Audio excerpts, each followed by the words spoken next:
සමාජයේ විශාල වශයෙන් පැතිරලා යන නමුත් ගොඩක් දෙනෙක් දැනුවත් නැති චර්ම රෝගයක් ගැන තමයි අද සාකච්ඡා කරන්න යන්නේ. ටීනියා. ඔයාලා අහලා ඇති. මේ රෝගය ගැන කොච්චර දැනුවත් කළත් මේ ටීනියා රෝගය ගැන දන්නේ නැති ඒත් මේ දිලීරය ඇඟ පුරාම පැතිරෙමින් ඉන්න රෝගීන් තවදුරටත් ලංකාවේ චර්ම සායනවලදී මුණ ගැහෙනවා. ඉතින් අද මේ වීඩියෝ එකෙන් කතා කරන්න බලාපොරොත්තු වෙන්නේ රටම වනසන ටීනියා දිලීර වසංගතය ගැන.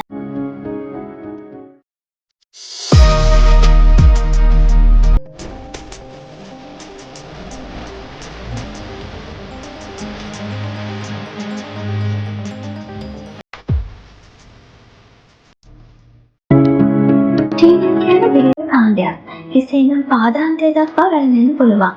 වැළඳුනහම සමමාත පිට පවතින රවුමක හැඩය නිසා රින්ගෝම් ලෙසත් හඳුන්වනවා. ශරීරයේ පවතින ස්ථානය අනුව ටීනියා දිලීරයේ හඳුන්වන නම් වෙනස් වෙනවා. දකුණු ආසියාතික රටවල් යන්නේක මෙන්ම ශ්‍රී ලංකාවේ ටීනියා රෝගය ඉතා ශීඝ්‍රයෙන් වර්ධනය වෙනවා. ප්‍රතිකාර කළත් රෝගී සුව නොවීම මත රෝගීන් බොහෝමයක් සමාජය තුළ සිටීම හේතුවෙන් රෝගය ව්‍යාප්ති වීම ඉක්මන් වෙනවා. විශේෂයෙන් පුද්ගල තත්ත්වයේ වැඩි නාගරික ප්‍රදේශවල වගේම දැඩි අවකාශයේ පවතින උණුසුම් පරිසර තත්ත්වයන් තුළ මේ රෝගය බහුලව දකින්න පුළුවන්. මේ ටීනියා රෝගය සාමාන්‍ය ශල්‍ය රෝගයකින් වෙන් කරලා අඳුරගන්නේ කොහොමද කියන ප්‍රශ්න වලට එන වැදනේ අපි බලමු. විශේෂයෙන් සමහත් පිටදී කුකුලක් ආකාරයට පටන් අරගෙන මුද්දක හැඩයට වර්ධනය වෙලා එහි මැද ප්‍රදේශයේ වීරි ලෙස දාහේ සෙමෙන් උඩට එසවි රෝස රතු පැහැයටත් දක්නට ලැබෙනවා. මේ විශේෂම ලක්ෂණය වෙන්නේ දරාගත නොහැකි මට්ටමේ කැසීමක් හට ගැනීමයි.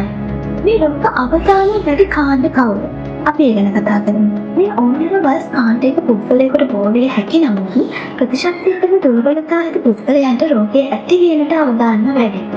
ඒ වගේම කාණ්ඩ වශයෙන් එකට සිටින පුද්ගල තදබලය නිසා රෝගය බෝ වීමේ අවදානම වැඩි වෙන්න පුළුවන්. අපි දැන් බලමු මේ රෝගය ව්‍යාප්ත වෙන්නේ කොහොමද කියලා. මේ ටීනියා දිලීරය විශේෂයෙන්ම ස්පර්ශය මගින් බෝ වෙන අතර එනම් දිලීරය සහිත පුද්ගලයෙක් හෝ මතු පිටක් ඔබේ ශරීරයේ සමබඳ ගැටීමෙන් මේ තත්ත්වය ඇති වෙනවා. ඒ වගේම ඇඳුම් පැළඳුම් පානා නානකාමර වගේ දේවල් පොදුවේ භාවිත කිරීම මේ රෝග ව්‍යාප්තියට හේතුවක් වෙනවා. මේ ටීනියා දිලීරය උණුසුම් හා තෙතමනය සහිත ස්ථානවල හොඳින් වර්ධනය වෙනවා. ඉතින් අපේ ශරීරය ගත්තාම උණුසුම් හා තෙතමනය ඇති කොටස් අතරට පාද, ඉකිලි, හිස් කබල ඇතුළු වෙනවා. ඉතින් මේ ස්ථානවල ටීනියා දිලීරය වර්ධනය වෙන්න පුළුවන්. බාහිර පරිසරයේ පවතින දිලීර කාණ්ඩයක් නිසා මේ රෝගය ඇති වෙන අතර මේ දිලීරයට අපගේ හිස කෙස් නිය සහ සමේ බාහිර ස්තරය තුල වැඩිමින් රෝගය පතුරවා හැරීමට හැකියාව වැඩි. ඉතින් මේ රෝගය වළක්වා ගන්න අපි මොනවද කරන්න ඕන? අපි ඒ ගැන බලමු.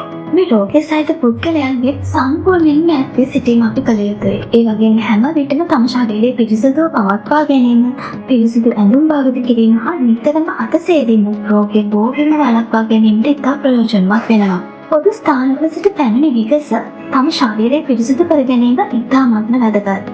අපි දැන් බලමු මේ ටීනියා රෝගයට දැනට ප්‍රතිකාර මොනවාද? ඒවා සාර්ථක වෙලා තියෙනවද කියලා. මෙතෙන් මුලින් කියන්න ඕනේ රෝගය වළක්වා ගැනීම සුව කර ගැනීමට වඩා වැදගත් බව.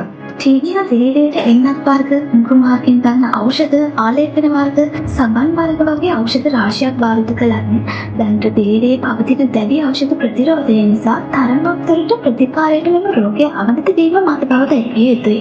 නමුත් යම් නිශ්චිත කාල සීමාවකට නිසි පළපුරුද්දක් හා දැනුමක් සහිත වෛද්‍යවරයෙකු කරා ප්‍රතිකාර කිරීමෙන් අනිවාර්යයෙන්ම මෙම රෝගය සුව කරගන්න පුළුවන්. ඉතින්ද ඔයාලට එන තවත් ප්‍රශ්නයක් තමයි මේ රෝගය ප්‍රතිකාර ගැනීමෙන් පස්සේ සුව තත්ත්වයට හැරුණත් නැවත හට ගැනීමේ අවදානමක් තිබෙනවද කියලා. ඔව්, එහෙම අවදානමක් තියෙනවා. ඔබ සම්පූර්ණයෙන්ම සුවයෙන් සිටින විටකදී වුණත් ටීනියා දිලීරය නැවත ඔබේ සම මත ස්පර්ශ වීමක් සිදු වුණොත් රෝගය ඇතිවීමේ අවදානම ඒ විදිහටම පවතිනවා. ඒ නිසා මේ තත්ත්වය ගැන නිතිපතා අවධානයෙන් සිටීම ගොඩක්ම වැදගත්. ඊළඟට මේ වීඩියෝ එක බලන ඔයාලට ඔළුවට එන්න පුළුවන් තවත් ප්‍රශ්නයක් වෙන්න පුළුවන් මෙන්න මේක.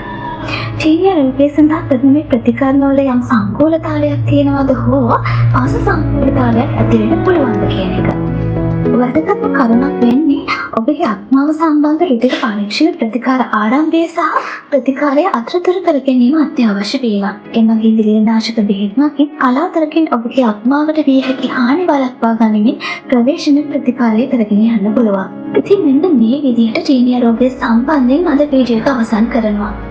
ඉතින් අපි මෙඩිකල් ස්ටයිල් YouTube channel එක subscribe කරලා තියාගන්න. හමුවෙමු නැවතත් මේ වගේම වීඩියෝ එකකින්. සුබ දවසක්.